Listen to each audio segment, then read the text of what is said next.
Schools were physically to reopen on October 5. However, those plans have been tweaked in response to the rising curve of COVID-19.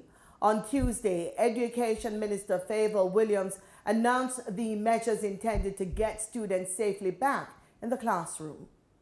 Today, we are confirming that schools will be considered reopened on October 5th, 2020, to deliver formal education to students. The important question is, what approach will schools use to deliver the teaching and learning experience? Schools will use a combination of approaches. First approach is the online approach, in which students remain at home and access lessons via the ministry's learning management system, in which teachers and students will be in a virtual environment.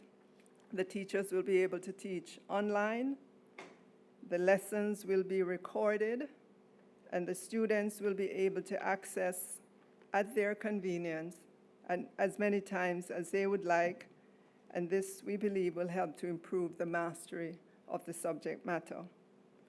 Approximately 20,000 teachers have been trained on this online learning management system, which is a cloud-based system.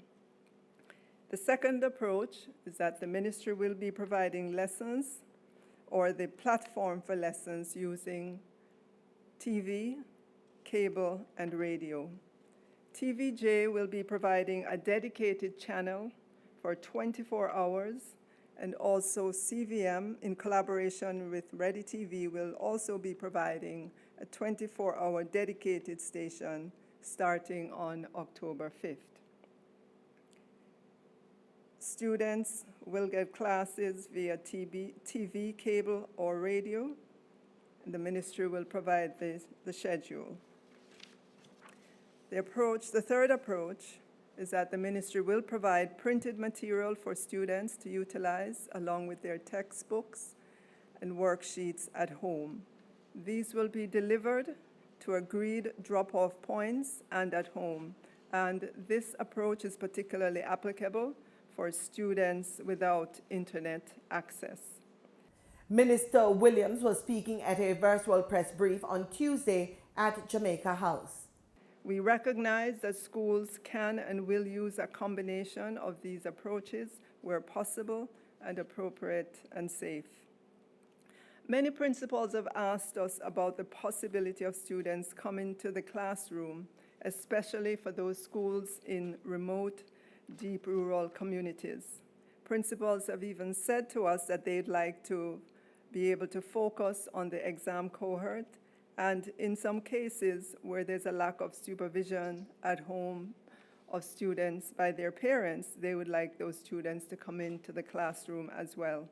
We're going to be guided by the health-related information, the completion of the health inspections in schools, and so over time, depending on how we move through this pandemic, we will know better how to bring students back in the physical environment in a safe way.